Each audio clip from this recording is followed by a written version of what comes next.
ನಮಸ್ತೆ ನಮಸ್ತೆ madam. Madam ತಮ್ಮ ಹೆಸರು? ಪೂಜಾ ವಸಂತ್ ಕುಮಾರ್. ಪೂಜಾ ವಸಂತ್ ಕುಮಾರ್ ಅಲ್ಲ ಮೇಡಮ್? ಟೋಟಲ್ ಅಡಿಕೆ ಮಾಡಿರೋದು ಎಷ್ಟು ಮೇಡಮ್ ತಾವು? 3 ಎಕರೆ. 3 ಎಕರೆ ಮೇಡಮ್. ಇದು ಸುಮಾರು 3 ವರ್ಷದ ಅಡಿಕೆ ಗಿಡ ಅಲ್ಲ? 3 ವರ್ಷ. ಅಲ್ಲಿ ಇದನ್ನು ಮಾಡಿದಿಲ್ಲ ಮೇಡಮ್, ಎಲ್ಲಿ ಯಾವುದು ಕ್ಯಾಶ್? ಅದೆಷ್ಟು ಎಕರೆ ಮೇಡಮ್? ಅದು 4 ಎಕರೆ. ಚೆನ್ನಾಗಿ ಬರ್ತೈತಲ್ಲ? ತಾವು ಆಸಕ್ತಿ ವಹಿಸಿ ಮಾಡ್ತಾ ಇದ್ದೀರಿ. ಇಲ್ಲಿ ಗದ್ದೆ ಮಾಡಿದಿಲ್ಲ ಮೇಡಮ್ ತಾವು? ಹಾಂ, ಊರಲ್ಲಿ ಗದ್ದೆ ಇದೆ. ಎಷ್ಟು ಮೇಡಮ್? ಅಲ್ಲಿ ಯಾವ ಊರಲ್ಲಿ ಮೇಡಮ್? ಅದು ನವಲಿ ಅಂತ. ನವಲಿ. ಅದು ಈಗ ನಾನು ಚೆನ್ನಾಗಿ ಬರ್ತೈತಲ್ಲ? ಹಾಂ, ಚೆನ್ನಾಗಿ ಬರ್ತಾ ಇದೆ. ನಾನು ಒಳ್ಳೆ ಬೇರೆ ಕೊಟ್ಟಿದ್ದೀನಿ. ಅದ ಒಳ್ಳೆ ಇಳುವರಿ ಬರ್ತೈತೆ? ಒಳ್ಳೆ ಇಳುವರಿ ಬರ್ತೈತಲ್ಲ? ಬರ್ತಾ ಇದೆ. ಈ ಕ್ಯಾಶ್ ಲಾಸ್ಟ್ ಇಯರ್ ಎಷ್ಟು ಕೊಟ್ಟಿದ್ರಿ ಮೇಡಮ್ ಅಪ್ರಾಕ್ಸಿಮೇಟ್? ಒಂದು 5 ಲಕ್ಷಕ್ಕಲ್ಲ? ಈಗ ಎಲ್ಲ ನಾಲೆಡ್ಜು ಸಾಕಷ್ಟು ಗೇನ್ ಮಾಡ್ತಾ ಇದ್ದೀರಿ. ಸ್ಪಿರಿಚುವಲ್ ನಾಲೆಡ್ಜ್ ಜೊತೆಗೆ ಸಾಕಷ್ಟು ನಾಲೆಡ್ನ, ಅಗ್ರಿಕಲ್ಚರು, ಹಾರ್ಟಿಕಲ್ಚರ್ ನಾಲೆಡ್ನ ಸಾಕಷ್ಟು ಗೇನ್ ಮಾಡ್ತಾ ಇದ್ದೀರಿ. ಇದು ಹಿಂಗೆ ಮಾಡಿದ್ರಿ, ಹಿಂಗೆ ಪ್ರಯೋಗಗಳು ಅರ್ಥ ಮಾಡ್ಕೊಂಡು ಮಾಡ್ತಾನೆ ಇದ್ದೀರಿ.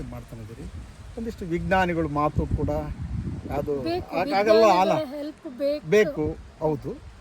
ಇದು 3 ವರ್ಷದ ಗಿಡ, ಅಡಿಕೆ ಗಿಡ. ಸುಮಾರು ನಾವು ಒಂದು 3/4 ಗಂಟೆ ಆಯ್ತಲ್ಲ ನಿಮ್ಮ ತೋಟಕ್ಕೆ ಬಂದು ಸಾಕಷ್ಟು ವಿಚಾರ ಚರ್ಚೆ ಮಾಡ್ಕೊಂತ ಬರ್ತಾ ಇದ್ರಿ.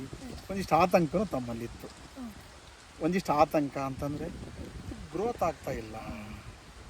ನಾನು ಸಗಣಿ ಗೊಬ್ಬರ ಕೊಟ್ಟಿದ್ದೀನಿ, ಒಂದು ಪುಟ್ಟಿ ಕೊಟ್ಟಿದ್ದೀನಿ. ಸುಮಾರು ಒಂದು 750 ರಿಂದ 800 ಗ್ರಾಮು 1 kg ತನಕನೂ ರಸಗೊಬ್ಬರ, ಮೈಕ್ರೋನ್ಯೂಟ್ರಿಯೆಂಟ್ ಎಲ್ಲ ಕೊಟ್ಟಿದ್ದೀನಿ. ಇದು ಯಾಕೆ ಬರ್ತಲ್ಲ ಅಂತಕ್ಕಂಥದ್ದು ನಿಮ್ಮ ಪ್ರಶ್ನೆ, ಹೌದಲ್ಲ ಮೇಡಮ್? ಈಗ ನಾವು ಅರ್ಥ ಮಾಡಿಸಿದ್ದು ಇಲ್ಲಿ pH ಮಣ್ಣಿನ ರಸಾರ ಅನ್ನೋದು 3.5, 4 ಹಿಂಗೆ ಬರ್ತಾಯಿದೆ. ಅಂದರೆ ಬಿಲೋ ಅಸಿಡಿಕ್ ಅಂತೀವಲ್ಲ ನಾವು. ಅಸಿಡಿಕ್ ಅಂದರೆ ಈ ಆಮ್ಲೀಯ ಮಣ್ಣಲ್ಲಿ ಈ ಫುಡ್ಡು ಅಥವಾ ಕಡಿಮೆ ಇರುತ್ತೆ. ಈ ಮೈಕ್ರೋಬಿಯಲ್ ಆ್ಯಕ್ಟಿವಿಟೀಸು ಕಡಿಮೆ ಅಂತಲೂ ಕೂಡ ತಿಳಿಸಿದ್ದು. ಇದು ಒಂದಿಷ್ಟು ಯಾವುದು ಈ ನೀರು ಜಾಸ್ತಿ ನಿಲ್ತೈತಿ, ಮಾಯಿಶ್ಚರ್ ಕಂಟಿನ್ಯೂಸ್ ಆಗಿ. ಈಗಲೂ ಕೂಡ ಕೆಳಗೆ ಒಂದು ಅಡಿ ತೆಗೆದ್ರೆ ಇನ್ನೂ ಕೂಡ ಮಾಯಿಶ್ಚರ್ ಭಾಳ ಐತಿ. ಅದು ಮೇಲೆ ಸರ್ಫೇಸ್ ನೋಡಿ ನಾವು ಇದನ್ನ ಯಾವುದು ಈ ನೀರು ಮೆತ್ತಿ ಬಿಡಕ್ಕೆ ಬಿಟ್ಟರೆ ಏನಕ್ಕತಿ ಅಂದರೆ ರೂಟ್ ಬಯೋಮಾಸ್ ಅಭಿವೃದ್ಧಿ ಆಗಲ್ಲ, ಹೌದಲ್ಲ ಮೇಡಮ್? ಇದು ಅರ್ಥ ಆತಲ್ಲ ಮೇಡಮ್? ಗೊತ್ತಾಯ್ತು. ಒಂದಿಷ್ಟು ನಿಮಗೆ ಸಲಹೆ ಕೊಟ್ಟದ್ದು ನಾವೇನು ಅಂದರೆ ಈ ಸೆಂಟ್ರಲ್ಲಿ ಈ ಬಸಿಗಾಲುವೆ ಒಂದು ಸುಮಾರು 1.5 ರಿಂದ 2 ಅಡಿ ವರ್ಷಬಿಡಿ, ಚೆನ್ನಾಗಿ ಅಭಿವೃದ್ಧಿ ಆಗುತ್ತೆ ಅಂತ. ಜೊತೆಗೆ ಮೈಕ್ರೋಬಿಯಲ್ ಆ್ಯಕ್ಟಿವಿಟೀಸು ಕೂಡ ಕಡಿಮೆ ಅಂತಂದೇಳಿ. ಅತಿಯಾಗಿ ನಾವು ಯಾವುದು ನೀರು ಬಿಟ್ಟಾಗ ಕೂಡ ಈ ಫುಡ್ ಅಬ್ಸರ್ವ್ ಆಗೋದಿಲ್ಲ, ಜೊತೆಗೆ ರಸಗೊಬ್ಬರನೂ ತಗೊಂತಲ್ಲ, ಮೈಕ್ರೋನ್ಯೂಟ್ರಿಯೆಂಟ್ ತಗೊಂತಲ್ಲ, ಜೊತೆಗೆ ರೋಗ ಬಾಧೆಯೂ ಕೂಡ ಇದೆ. ನೀವು ಫೋಲಿಯರ್ ಸ್ಪ್ರೇ ಮಾಡಿಸಿದ್ದೀರಾ, ಆದರೂ ಕೂಡ ಕ್ಲಿಯರ್ ಆಗಿಲ್ಲ. ಈಗ ಮಣ್ಣಿನ ಫಲವತ್ತತೆ ಆದಂಗೆ ಮೇಡಮ್, ಮಣ್ಣಿನ ಫಲವತ್ತತೆ ಆದಂಗೆ ಈ ಗಿಡದಲ್ಲಿ ಸಸ್ಟೈನಬಿಲಿಟಿ ಬರುತ್ತಲ್ಲ. ಒಂದಿಷ್ಟು ಎರೆಹುಳು ಅಭಿವೃದ್ಧಿ ಆಗೋದಿರ್ಬೋದು, ಮಣ್ಣಲ್ಲಿ ಬೇರುಗಳು ಅಭಿವೃದ್ಧಿ ಆಗೋದಿರ್ಬೋದು, ಇವೆಲ್ಲ ಆದರೆ ಒಳ್ಳೆಯದಲ್ಲ. ಸರಿ ಮೇಡಮ್? ಆಗಬೇಕು. ಬಟ್ ವಾಟರ್ ಕಂಟೆಂಟ್ ಜಾಸ್ತಿ ಆಗಿರೋದ್ರಿಂದ, ಸೊ ದಟ್ ಮಾಯಿಶ್ಚರ್ ಜಾಸ್ತಿ ಇರೋದ್ರಿಂದ ಅಬ್ಸರ್ವೇಷನ್ ಕಡಿಮೆ ಆಗಿದೆ. ಹೌದು, ಶೂರ್. ಹೌದಾ ಮೇಡಮ್? ಫ್ಯೂಚರಲ್ಲಿ ಇದು ಚೆನ್ನಾಗಿ ಗ್ರೋತ್ ಆಗಬೇಕು ಅನ್ನೋದಾದರೆ, ಯಾಕಂತಂದರೆ ಮಾಯಿಶ್ಚರ್, ಯಾಕಂದರೆ ಇದು ಅಡಿಕೆ ಅನ್ನೋದೊಂದು ಸಮಶೀತೋಷ್ಣ ವಲಯದ ಬೆಳೆ. ಸಮಶೀತ ಉಷ್ಣ, ಅತಿ ಶೀತ ಆದರೂ ತಡೆಯಲ್ಲ, ಅತಿ ಹೀಟ್ ಆದರೂ ತಡೆಯಲ್ಲ, ಹೌದಲ್ಲಮ್ಮ?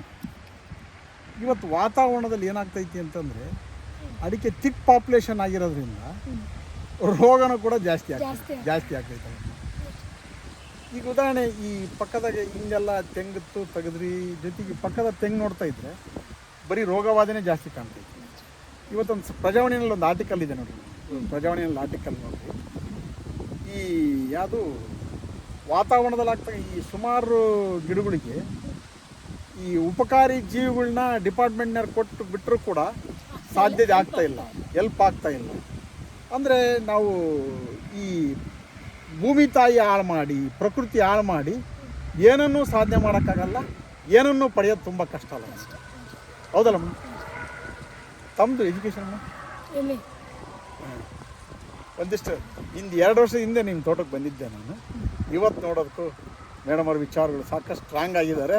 ಜೊತೆಗೆ ಒಂದಿಷ್ಟು ಅಡಿಕೆ ಗಿಡಗಳನ್ನ ಚೆನ್ನಾಗಿ ಮೇಂಟೈನ್ ಮಾಡ್ತಾಯಿದ್ದೀರಿ. ಒಂದು ವಿಷಯ ಏನಂದರೆ ಒಂದು ನನಗೆ ಈ ಅಡಿಕೆ ಬಗ್ಗೆ ಯಾವುದೇ ರೀತಿ ನಾಲೆಜ್ ಇರಲಿಲ್ಲ. ಹೌದು ವಿತೌಟ್ ಎನಿ ನಾಲೆಜ್ ನಾನು ಇದನ್ನು ಸ್ಟಾರ್ಟ್ ಮಾಡಿದ್ದು. ಹೌದು ಬಟ್ 3 ವರ್ಷ ನನ್ನ ಒಂದು ವಿಲ್ ಪವರಿಗೆ ನಾನು ಅಂದ್ಕೊಳ್ಳೋದು 3 ವರ್ಷಕ್ಕೆ ಒಳ್ಳೆಯೇ ಇದೆ ಅಂತ ಅಂದ್ಕೊತಿದ್ದೆ. ಬೇರೆದವ್ರು ನೋಡಿದಾಗ ಹೇಳ್ತಾರೆ 3 ವರ್ಷಕ್ಕೆ ಈ ಥರ ಇರಲ್ಲ ಗಿಡಗಳು, ಇನ್ನೂ ತುಂಬ ಚೆನ್ನಾಗಿರುತ್ತೆ. ಈಗ ನನಗೆ ಅರ್ಥ ಆಗಿದ್ದು ಮಾಯಿಶ್ಚರ್ ಜಾಸ್ತಿ ಆಗಿರೋದ್ರಿಂದ ನಾನು ಕೊಟ್ಟಿರೋದು ಯಾವುದೇ ನ್ಯೂಟ್ರಿಯೆಂಟ್ಸು ಅದಕ್ಕೆ ಹೆಲ್ಪ್ ಆಗಿಲ್ಲ, ಅಪ್ಟೇಕ್ ಆಗಿಲ್ಲ. ಹೌದು ಮೇಡಮ್. ಈಗ ನಾವು ಲ್ಯಾಬ್ ಕಂಡೀಷನಲ್ಲಿ ವ್ಯವಸಾಯ ಮಾಡಬಾರ್ದು, ಲ್ಯಾಂಡ್ ಕಂಡೀಷನಲ್ಲಿ ತೋಟಗಾರಿಕೆ ಮಾಡೋದು ಉತ್ತಮ ಅಂತಕ್ಕಂಥದ್ದು ಅರ್ಥ ಆತಲ್ಲ ಮೇಡಮ್. ಆದಷ್ಟು ಪ್ರಕೃತಿಗೆ ಪೂರಕವಾಗಿರ್ತಕ್ಕಂಥ ತೋಟಗಾರಿಕೆ ಉತ್ತಮ ಅಂತಕ್ಕಂಥದ್ದು ನಮ್ಮ ಸಲಹೆ. Thank you madam, thank you madam, thank you. ನಮ್ಮ ಸಂಪರ್ಕ ಸಂಖ್ಯೆ ದಾವಣಗೆರೆ ಜಿಲ್ಲೆಯಿಂದ 9972699813. ಮಹಾದೇವಪ್ಪ, ಮಣ್ಣು ಪುನರುಜ್ಜೀವನ ಸಲಹೆಗಾರರು, ವಿದ್ಯಾರ್ಥಿ ಭವನ್ ಸರ್ಕಲ್ ಹತ್ತಿರ, ಅಂಬಿಕಾ ಡಿಸ್ಟ್ರಿಬ್ಯೂಟರ್ ಎದುರು, ಡಾಕ್ಟರ್ ಸಾಯಿಲ್ ಜೈವಿಕ ಗೊಬ್ಬರ ಮಾರಾಟ ಕೇಂದ್ರ ಹಾಗೂ ಮಣ್ಣು ಪುನರುತ್ಪಾದನಾ ಕೇಂದ್ರ. ದಯಮಾಡಿ ರೈತ ಬಾಂಧವರೇ, ಮಣ್ಣನ್ನು ಪುನರುಜ್ಜೀವನಗೊಳಿಸಿ, ಮಣ್ಣನ್ನು ಜೀವಂತಗೊಳಿಸಿ. ಮಣ್ಣಿಗೆ ಪುನರುಜ್ಜೀವನ ಕೊಟ್ಟರೆ ಮಾತ್ರ ವಾತಾವರಣದಲ್ಲಿ ಬರ್ತಕ್ಕಂಥ ರೋಗ ಬಾಧೆ, ಕೀಟ ಬಾಧೆ ಕಡಿಮೆ ಮಾಡ್ಬೋದು. ಜೊತೆಗೆ ಮಣ್ಣಿಂದ ಎಲ್ಲ ಸಮಸ್ಯೆಗಳ ಮೂಲ ಮಣ್ಣೆ. ಅತಿಯಾದ ರಸಗೊಬ್ಬರದ ಅವಶ್ಯಕತೆ ಇರಲ್ಲ. ಮಣ್ಣನ್ನು ನಿರಂತರವಾಗಿ ಸುಸ್ಥಿರತೆಯಿಂದ ಕಾಪಾಡ್ತಕ್ಕಂಥ ಕೆಲಸ ನಮ್ಮಿಂದ ಆಗಲಿ ಅಂತಕ್ಕಂಥದ್ದು ನಮ್ಮ ವಿಚಾರ ಹಾಗೂ ನಮ್ಮ ಸಂಸ್ಥೆಯ ಉದ್ದೇಶ. Thank you one and all. Thank you madam, thank you. ಇನ್ನೊಂದು ನಂಬರ್ ಹೇಳಿ. 9945774346.